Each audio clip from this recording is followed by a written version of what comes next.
오늘 우리에게 주신 하나님의 말씀은 마태복음 22장 23절에서 33절까지의 말씀입니다. 마태복음 22장 23절에서 33절의 말씀, 제 성경으로 신약 38면에 있습니다. 신약 38면, 마태복음 22장 23절에서 33절. 부활이 없다 하는 사두개인들이 그날 예수께 와서 물어 이르되, 선생님이여, 모세가 일렀으되 사람이 만일 자식이 없이 죽으면 그 동생이 그 아내에게 장가들어 형을 위하여 상속자를 세울지니라 하였나이다. 우리 중에 7형제가 있었는데 마지가 장가들었다가 죽어 상속자가 없으므로 그 아내를 그 동생에게 물려주고 그 둘째와 셋째로 7절까지 그렇게 하다가 최후에 그 여자도 죽었나이다. 그런즉 그들이 다 그를 취하였으니 부활 때에 7 중에 누구의 아내가 되리이까? 예수께서 대답하여 이르시되, 너희가 성경도 하나님의 능력도 알지 못하는 거로 오해하였도다. 부활 때에는 장가도 아니가고 시집도 아니가고 하늘에 있는 천사들과 같으니라. 죽은 자의 부활을 논할진대 하나님이 너희에게 말씀하신 바 나는 아브라함의 하나님이요 이삭의 하나님이요 야곱의 하나님이로라 하신 것을 읽어보지 못하였느냐? 하나님은 죽은 자의 하나님이 아니요 살아있는 자의 하나님이시니라 하시니 무리가 듣고 그의 가르치심에 놀라더라. 아멘. 자, 오늘은 우리가 사두개인의 공격에 대해서 말씀을 나누겠습니다. 오늘 사두개인들이 예수님을 공격하죠. 이 사두개인들은 누구냐? 당시에 이 제사장직을 독점하고 있던 사람들이었습니다. 이 옛날에 그 다윗 시대 때에 대제사장으로 임명되었던 사독이라고 하는 사람이 있죠. 사독. 원래 아론의 계열들만 제사장이 될 수 있는데 이 사독이 워낙 다윗에게 충성을 해서 다윗이 사독도 대제사장의 자리에 앉힙니다. 그때 이후로 사독의 자손들이 제사장의 계열에 이제 들어가게 되죠. 기원전 2세기에 BC 2세기경에 이제 알렉산더의 후예들이 이 팔레스타인 땅을 점령하죠. 그때 여기에 반기를 들고 이 투쟁을 했던 하스모니아라고 하는 사람과 그의 아들들이 있습니다. 그래서 이 하스모니아의 아들 중에 이 마카비라고 하는 사람의 이름을 따서 마카비 혁명이라고도 하죠. 이 망치 혁명, 마카비란 뜻이 망치란 뜻이라고 합니다. 그러니까 망치 혁명이라고 하죠. 잠시 동안 이 하스모니아와 그의 아들들의 혁명으로 이스라엘 팔레스타인 땅에 이스라엘이 독립을 하죠. 잠시 동안. 그래서 그 잠시 동안 독립한 왕조의 이름을 하스모니안 왕조라고 합니다. 이 하스모니안 왕조에서 이 제사장이 좀 필요한데 누구를 제사장으로 세우면 좋을까? 이렇게 하다가 이 사독 계열의 자손들을 제사장으로 세웁니다. 그래서 그때부터 쭉 예수님 시대까지 이 사두개인들이 제사장의 직무를 감당하게 된 것이죠. 오늘 이 사두개인들은 바로 그들인 겁니다.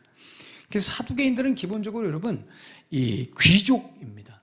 그리고 기득권을 가지고 있죠. 그 당시에 제사장직이라는 것은 굉장히 중요한 직책입니다, 여러분. 부와 명예와 권력을 다 가지고 있게 되었다는 사람들이죠. 그래서 여러분, 이 사람들은 굉장히 현실주의자들입니다. 현실이 굉장히 중요합니다. 왜요? 지금이 좋거든요. 지금이 좋습니다. 부와 권력과 명예를 가지고 있는 지금이 좋습니다. 그렇기 때문에 굉장히 현실주의자들이에요. 그래서 사두개인들은 신앙도 굉장히 현실 중심이고요. 본인들의 제사장 직분에 맞는 그런 성경만 인정합니다. 그래서 이들은 토라, 모세 오경만 성경으로 취입니다. 다른 책들은 성경으로 취급하지 않습니다. 여러분, 성경은 3가지로 구성되어 있습니다. 토라, 선지서, 그 다음에 성문서입니다. 그래서 토라, 느비임, 케투빔 해가지고 앞자를 따라서 타나크라고 하죠. 성경을 그래서 타나크라고 합니다. 그러니까 토라, 느비임, 케투빔. 근데 이 사두개인들은 토라만 인정해요. 느비임과 케투빔은 인정하지 않는 것이죠. 왜요? 모세 오경에는 율법과 제사 드리는 내용만 나와 있기 때문에 요것만 성경으로 치는 겁니다. 그래서 여러분, 이들에게는 다른 교리들이 인정되지 않습니다. 특별히 부활 인정되지 않습니다. 그리고 천사, 영의 세계 이런 걸 인정하지 않습니다. 오로지 모세오경만. 그래서 사도행전 23장 8절에 보시면 이는 사두개인은 부활도 없고 천사도 없고 영도 없다 하고 라고 말씀하죠. 그러니까 다 없어요, 이들에게는. 이런 사두개인들이 오늘 예수님을 시험합니다. 뭘로 시험할까요? 부활로 시험합니다. 이 사람들은 부활에 대해서 꿰차고 있어요. 부활의 허점에 대해서 분명히 알고 있어요. 그걸 가지고 오늘 예수님을 시험하는 겁니다. 여러분, 이스라엘의 율법 중에는 형사취수혼법이 있습니다. 형사취수혼은 무엇이냐? 형이 죽으면 취한다. 누구를? 형수를. 누가? 동생이. 형이 죽으면 동생이 형수를 취해서 대신 아이를 낳아주는 겁니다. 이것을 다른 말로 계대결혼법이라고 하죠. 그래서 계속해서 대가 이어질 수 있도록 동생이 형수를 맡는 겁니다. 이것이 여러분 형사취수혼법입니다. 근데 여기에 이제 부활을 연관시켜서 허점을 가지고 예수님을 공격하는 겁니다. 어떻게 해요? 이런 겁니다. 예수님, 형제가 7형제가 있습니다. 제일 큰 형이 결혼을 했는데 애를 못 낳고 죽었습니다. 둘째가, 동생이 이제 형수를 맞이하겠죠. 근데 둘째도 형수에게 들어가서 애를 낳아야 되는데 못 낳고 그냥 또 죽어버렸습니다. 그렇게 하다가 셋째, 넷째, 다섯째, 여섯째, 일곱째까지 갔습니다. 나중에 이들이 부활하면 나중에 천국 가서 누가 진짜 부부입니까? 누가 이 여인의 진짜 남편입니까? 이렇게 질문하는 거예요. 이야, 그럴싸하죠. 말이 됩니다. 여러분, 무슨 내용인지 아시겠죠? 도대체 이런 경우에는 누가 진짜 부부가 되며 누가 이 여인의 남편이 되느냐 말이에요. 부활해서 천국에 다 모였어요. 이 7 남자와 여인이 모였습니다. 이 여인이 이렇게 부릅니다. 그 7 남편들 앞에서 여보 이렇게 불렀더니 다 동일하게 하고 대답해. 7명이 다. 여러분, 누가 진짜 남편이냐는 거예요. 1번, 첫째가 남편이다. 2번, 좀 오래 결혼 생활한 사람이 남편이다. 3번, 그 7명 중에서도 뜨겁게 유난히 사랑했던 사람이 있겠죠? 네. 3번, 뜨겁게 사랑했. 누가 여러분 진짜 남편일까요? 한번 생각해 보십시오. 별로 관심 없으십니까? 관심 좀 가져주시기를. 여러분, 누가 이 여인의 남편일까요? 어렵습니다. 풀 수 없는 난제처럼 보입니다. 부활되면 좋을 줄 알았는데 이상하게 부활되면 족보가 꼬이는 것처럼 보이죠. 도대체 누가 남편이냐는 거예요. 그래서 이 사두개인들이 부활은 말도 안 된다 생각하고 예수님을 공격한 겁니다. 이 질문에 오늘 예수님이 뭐라고 대답하십니까? 30절에 이렇게 말씀하시죠. 부활 때에는 장가도 아니 가고 시집도 아니 가고 하늘에 있는 천사들과 같으니라. 무슨 말입니까?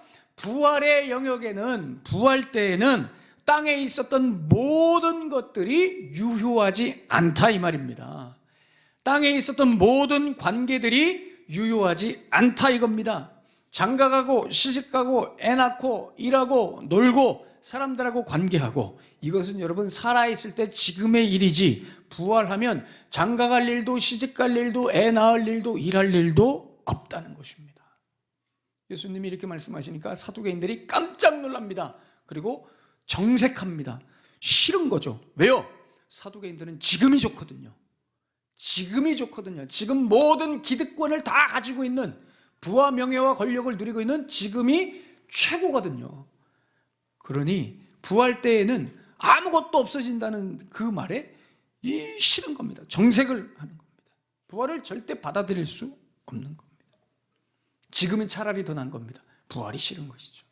근데 여러분, 이 생각이 이 사두개인들만 가지고 있는 것이 아니라 요즘 우리도, 예수를 믿는다 하는 우리도 이런 생각을 가지고 있죠. 우리가 이렇게 가끔 고백하죠. 나중에 예수 믿어야지 우리가 천국 가서 다시 만나는 거야. 응? 아빠랑 다시 만나고 엄마랑 다시 만나고 여보 그러니까 다시 만나는 거야. 다시. 그죠? 천국 가서 다시 만나자.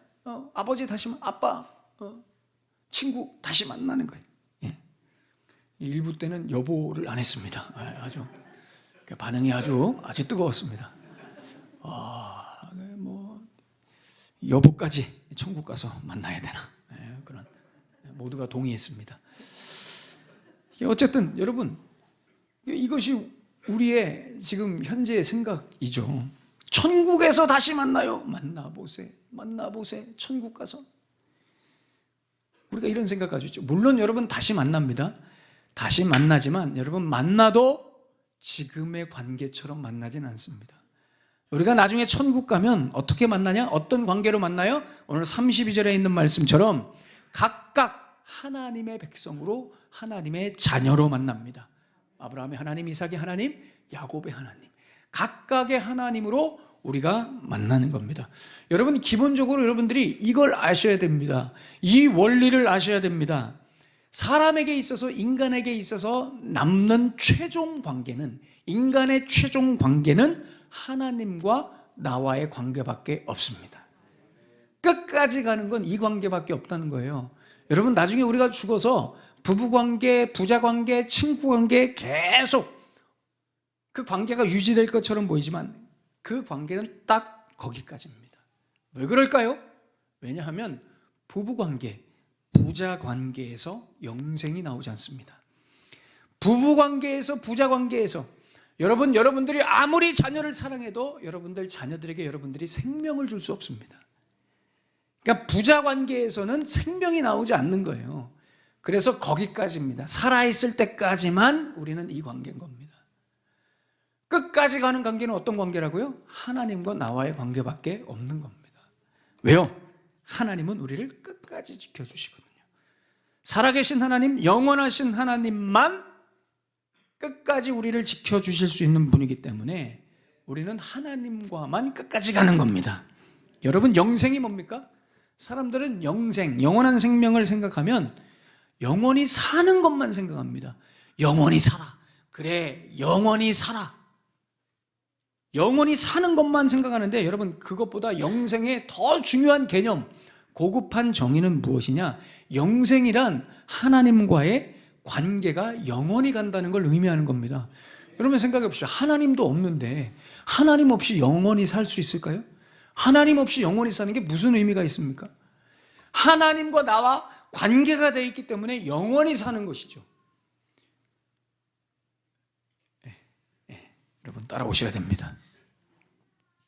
하나님 없이 영혼을 살 수 없습니다. 그래서 여러분, 영생의 기초는 뭘까요? 관계입니다. 관계. 하나님과 나와의 관계가 영생인 겁니다. 오늘 32절에 이런 말씀이 있죠. 나는 아브라함의 하나님이요, 이삭의 하나님이요, 야곱의 하나님이다. 이 말씀이 출애굽기 3장 6절에 나오는 말씀인데 이 말씀을 예수님께서 인용한 것입니다. 3장 6절에 이렇게 말씀하죠. 또 이르시되 나는 내 조상의 하나님이니 아브라함의 하나님, 이삭의 하나님, 야곱의 하나님이라. 모세가 하나님 배웠기를 두려워하여 얼굴을 가리매라고 말씀하죠. 여러분, 이 말씀 안에는 두 가지 의미가 들어가 있습니다. 첫 번째, 여러분, 아브라함과 이삭과 야곱은 과거에 살았던 사람이 아니라 지금도 살아있다는 것입니다. 이들은 지금도 여러분, 아브라함과 이삭과 야곱은 옛날 사람일까요? 지금 사람일까요? 지금 사람입니다. 지금도 살아있다는 겁니다. 그래서 여러분, 여기에 쓰인 동사가 다 현재형입니다. 지금도 살아있습니다. 이들은. 왜요? 하나님이 살아계시니까요. 그러니까 하나님이 살아계시기 때문에 이들도 살아있는 겁니다. 여기에 담긴 두 번째 의미는 무엇이냐? 각각 이들은 어떻게 살아있느냐? 서로 인간관계로 살아있는 것이 아니라 하나님과의 관계로만 살아있는 겁니다.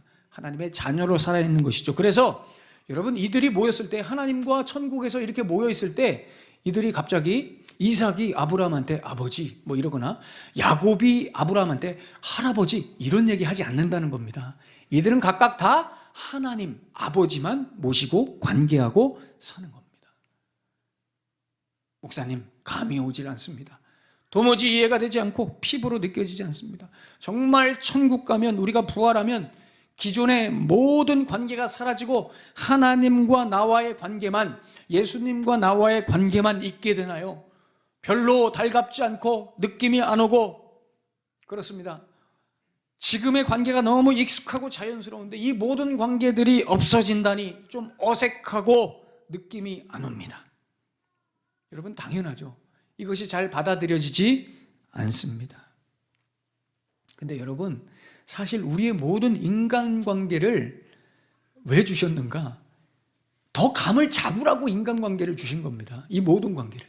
그러니까 천국에서 부활해서 하나님과의 나와의 관계를 더 분명하게 잘 이해하고 받아들이라고 이 땅에서의 모든 인간관계를 하나님이 미리 주신 겁니다. 감 잡으라고, 미리 경험해 보라고. 오히려 그런 거라는 것이죠.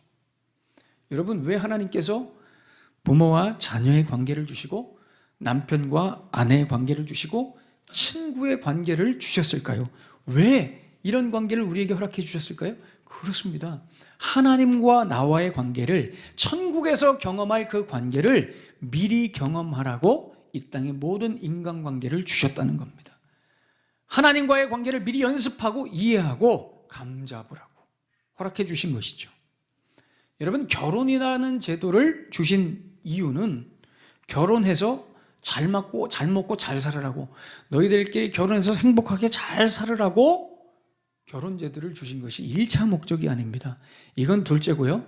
결혼제도를 주신 첫 번째 목적은 결혼을 통해서 신랑 되신 예수 그리스도와 신부되는 우리의 이 관계의 신비를 먼저 이해하라고 결혼제도를 주신 것입니다. 자녀도 마찬가지예요. 부모 자식 간의 관계도 마찬가지죠. 자녀는 아버지의 영광이고 기쁨입니다. 아버지의 기업을 물려받을 자들이죠. 아버지는 자녀를 통해서 집을 세우는 겁니다. 이런 아버지와 자녀의 관계를 충분히 이해하라고 하나님이 가정을 주신 것입니다.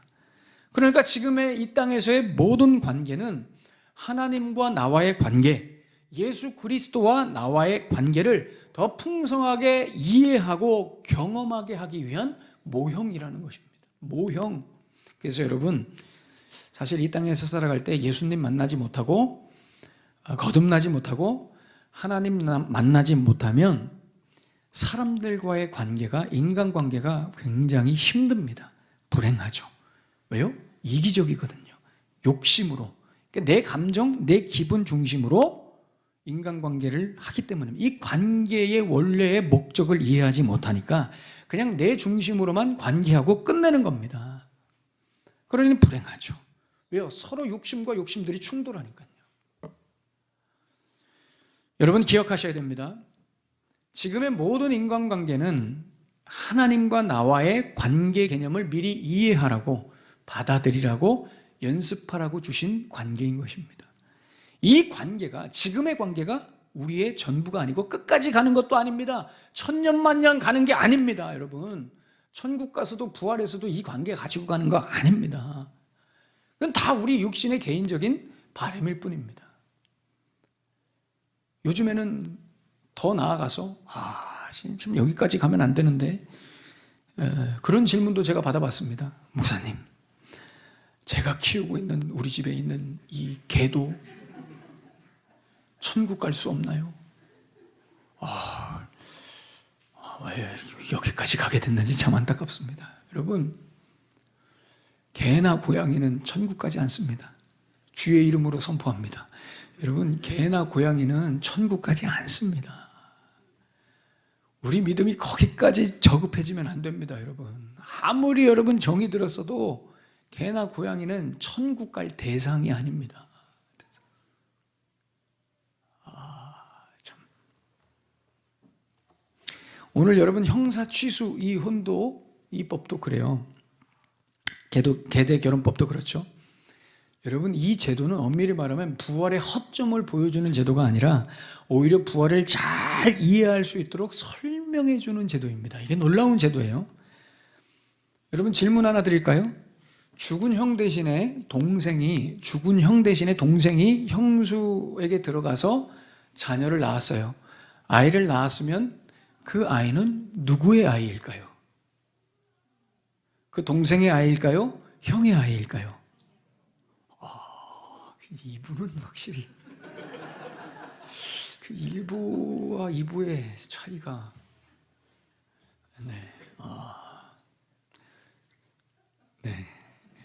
1부 때는 다들 이렇게 무슨 질문인가 의아해하셔서 이걸 설명하는 데 시간이 굉장히 많이 갔고, 제가 급기야 원고에도 없는 창세기 38장의 유다와 이 다말의 이야기까지 꺼내서 이렇게 설명을 해드렸는데, 여러분들에게는 설명드릴 필요가 없을 것 같습니다.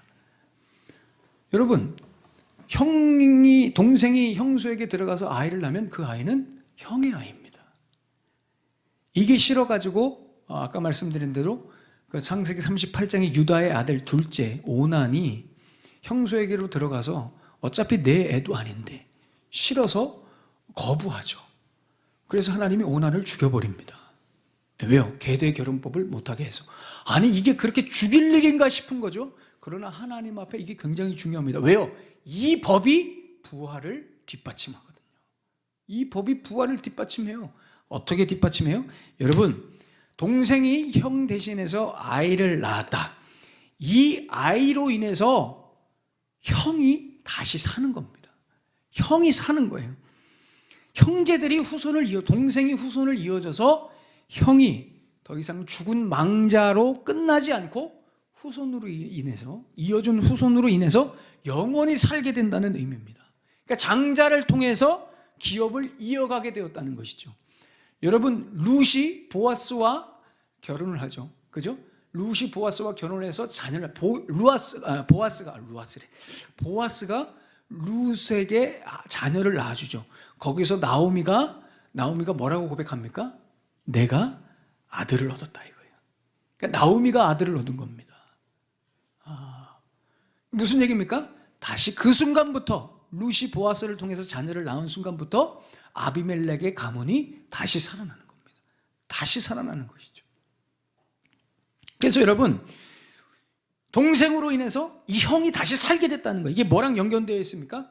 하나님의 기업, 하나님의 나라는 장자이신 예수 그리스도, 부활의 첫 열매 되시는 예수 그리스도로만 세워진다는 것과 연결되는 겁니다.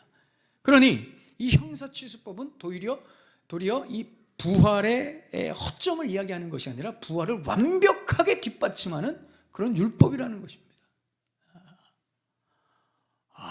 대단하지 않습니까, 여러분? 이런 내용을 그런 눈빛으로 들으시면 안 됩니다, 여러분. 그렇구나! 뭐 이러면서 들으셔야 되는데, 여러분, 우리는 자꾸 이 땅에 있는 것에 집착하기 때문에 이 땅에 있는 것들을 자꾸 하늘로 끝까지 끌고 가고 싶어 해요. 내가 가지고 있는 거, 나를 끝까지 가지고 하늘로 올라가려고 그러죠. 그래서 내 생각과 지금 나의 인식과 내 성향과 내가 눈으로 보는 것과 내 기대와 내 소원, 사람과의 관계, 이런 것들을 하늘로 끝까지 끌고 가려고 합니다. 여러분, 그렇지 않습니다.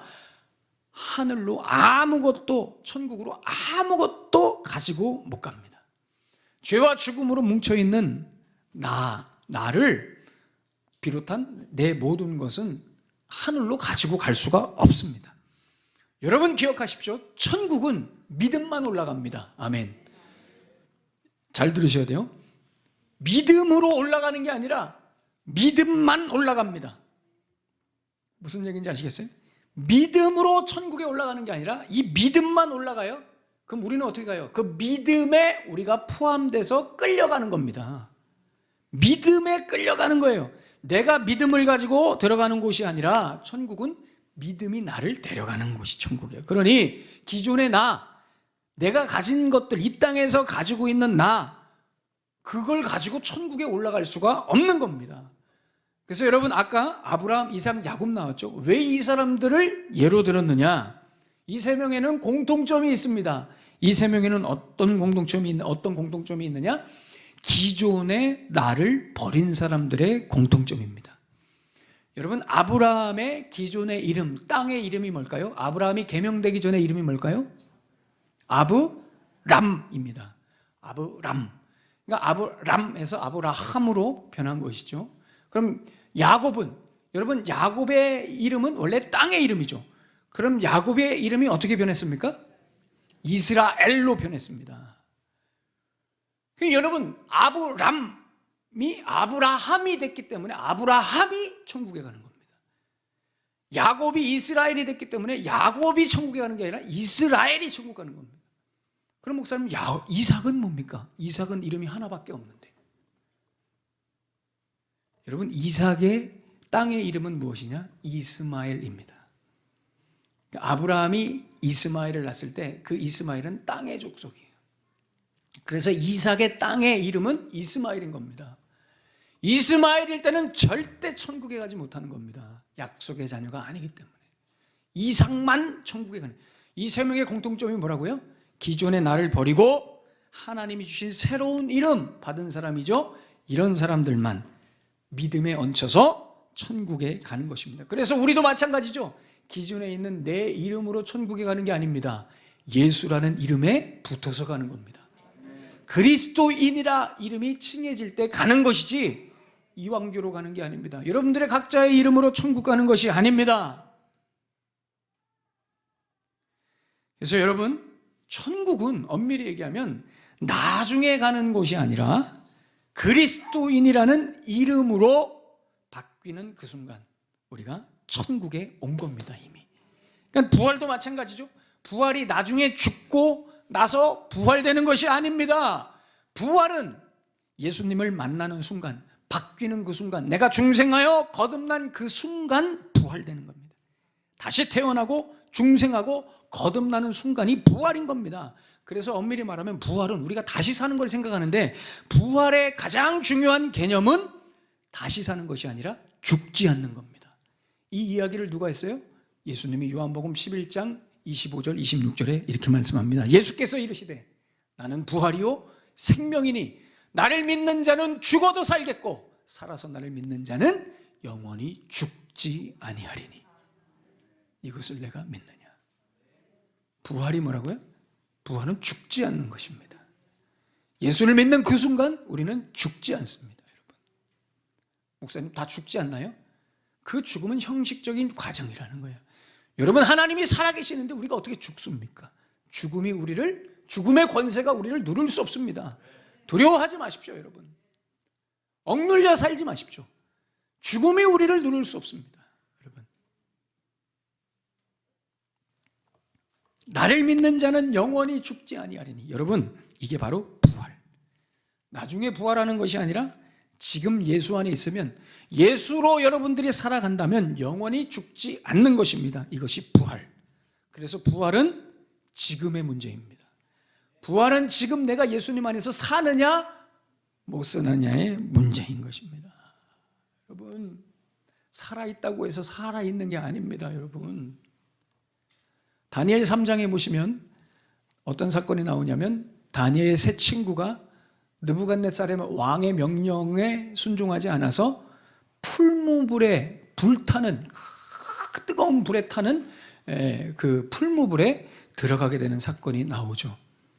여러분, 이 풀무불이 얼마나 뜨거운지, 이 땔감을 가지고 이 바벨론 이 병정들이 땔감을 가지고 그 안에다가 집어넣으려고 갈 때 타 죽을 정도로 이 불이 셌다고 합니다. 근데 거기에 이 다윗의 세 친구가 들어갔죠. 근데 여러분, 여기서 기가 막힌 장면이 나와요. 불에 타는 저 풀무불에 분명히 3명이 들어갔는데 밖에서 볼 때 1명이 더 있는 겁니다.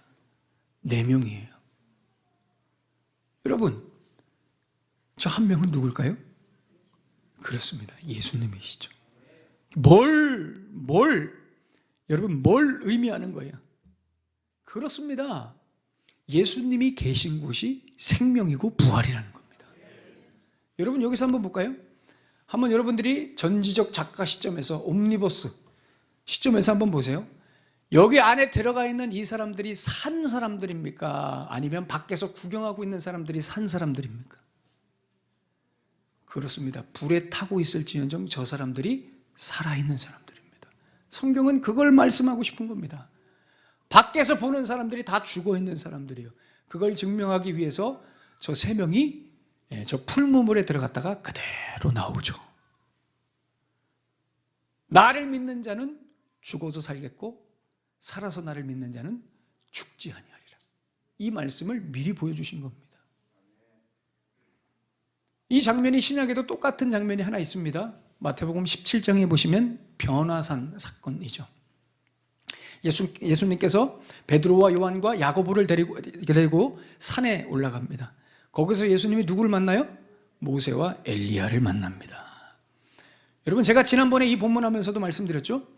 여기서 여러분, 모세와 엘리야를 만난 예수님은 지금 살아있는 겁니까? 죽어있는 겁니까?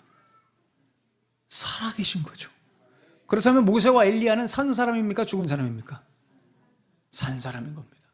이 본문에서 말씀하고 싶은 것도 이겁니다. 누가 살아있는 존재를 하는 거예요? 누가?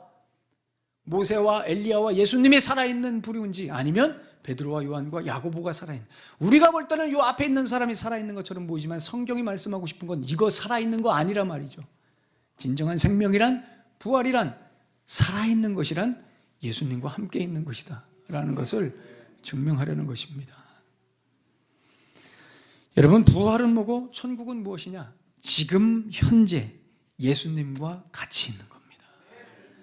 다시 말해, 예수님에 대해 내가 살아있고, 예수님에 대해서 내가 살아있고, 하나님에 대해서 살아있고, 이 세상에 대해서는 죽어있는 것이 부활이고 천국이라는 겁니다. 여러분의 이름으로 사는 것이 아니라 그리스도의 이름으로, 그리스도인이라는 이름으로 사는 것이 부활이고 천국이라는 겁니다. 여러분 한번 곰곰이 돌아보십시오. 여러분들은 뭐에 대해서 살아있습니까? 지금 요즘에 특별히 여러분들은 뭐에 대해서 살아계십니까? 살아있다는 말은 무슨 얘기예요? 거기에 대해서 파닥파닥 내가 반응하고 있다는 겁니다. 그것만 보면 가슴이 뛰고 내가 반응하고 거기에 내 시간과 에너지를 투자하고, 이게 거기에 대해서 살아있다는 겁니다. 여러분들은 뭐에 대해서 요즘 살아계십니까? 요즘 저의 첫째 아들은 요거에 살아있습니다. 이 큐브. 밤낮 요것만 돌리고 앉아있고, 하루 종일 요것만 돌리고, 밥 먹을 때도 요것만 돌리고 앉아있고, 잘 때도 이거 하다가 자고, 이것만 계속. 저희 아들은 요거에 대해 살아있습니다. 다른 것은 죽어있다고 말하면 또 개인의 또 삶을 제가 너무 또 무시하는 것이고, 온통 하루 종일 요거에 대해서만 살아있는 거예요. 이걸 하다 보니까 이제 요걸로 바뀌었습니다. 이렇게 좀 많아진 걸로. 5개짜리로. 이것도 하루 종일. 이것도 이제 차지 않아서 이런 이상한 모양의 큐브를 막 하면서 하루 종일 요것만 하고. 제가 이 큐브를 보고 있으면 참 이 세상을 봅니다. 이런 형형색깔로 세상이 우리를 유혹하죠. 여러분은 뭐에 대해서 살아계십니까? 한번 여러분들의 삶을 돌아보십시오. 뭐에 대해서 여러분들은 여러분들의 에너지를 쏟으며 거기에 대해서 바닥바닥 살아있느냐는 말이에요.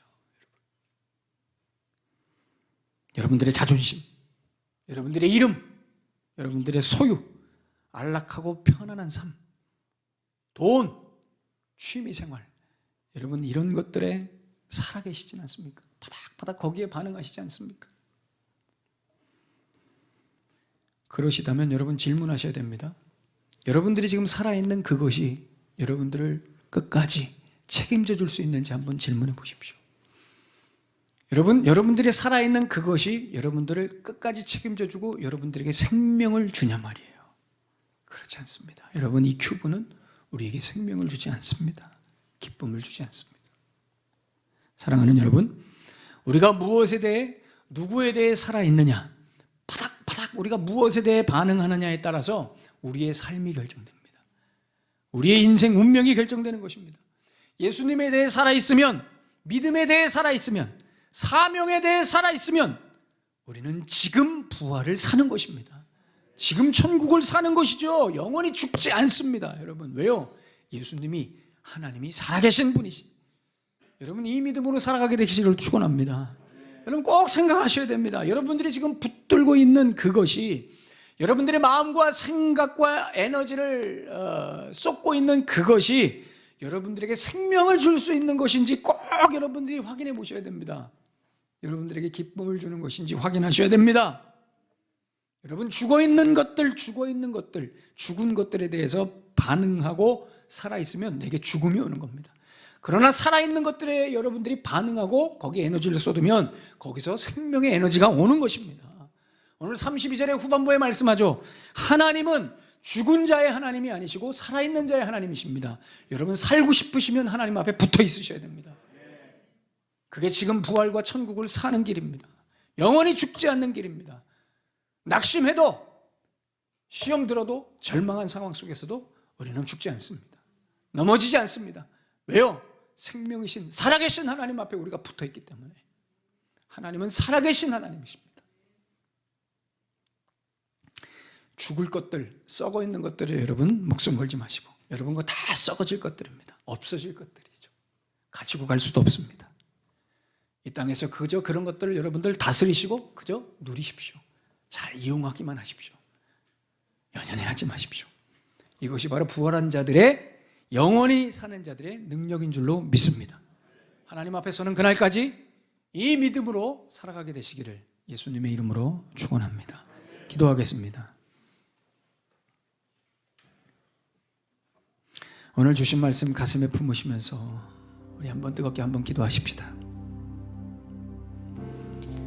이와 같이 너희도 너희 자신을 죄에 대하여는 죽은 자요 그리스도 예수 안에서 하나님께 대하여는 살아있는 자로 여길지어다. 그러므로 너희는 죄가 너희 죽을 몸을 지배하지 못하게 하여 몸의 사욕에 순종하지 말고, 또한 너희 지체를 불의의 무기로 죄에게 내주지 말고, 오직 너희 자신을 죽은 자 가운데서 다시 살아난 자 같이 하나님께 드리며 너희 지체를 의의 무기로 하나님께 드리라. 여러분, 우리는 예수님 때문에 살아나게 된 자들입니다. 이미 부활한 자들입니다. 나를 믿는 자는 죽지 아니하리니. 우리 하나님은 산자의 하나님이십니다. 여러분, 죽은 자처럼 살아가지 마십시오. 이 땅의 것을 연연해하면서 썩고 썩어질 것들에 집착하면서 죽은 채로 살아가지 마십시오. 우리는 생명을 가진 자들입니다. 여러분, 요즘 뭐에 대해서 살아계십니까? 무엇에 대해서 반응하며 거기에 에너지를 쏟으십니까? 썩은 동아줄을 붙잡지 마십시오. 그것이 우리에게 생명을 주지 못합니다. 기쁨을 주지 못합니다. 하나님 앞에 붙어 계십시오. 부활을 누리십시오. 이 땅에서 천국을 누리십시오. 신자들의 특권입니다. 하나님, 예수님께 꼭 붙어 있어서 하나님에 대하여 산 자로 살아서 이 땅에서 부활과 천국을 누리겠습니다. 도와주시옵소서. 주신 말씀 가슴에 품으면서 우리 뜨겁게 하나님 앞에 우리 기도하겠습니다. 하나님 아버지, 하나님 아버지,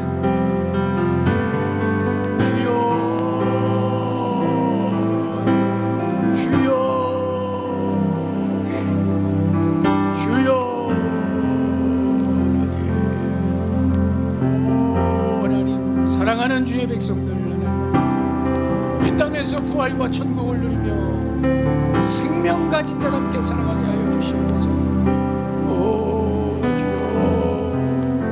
주여.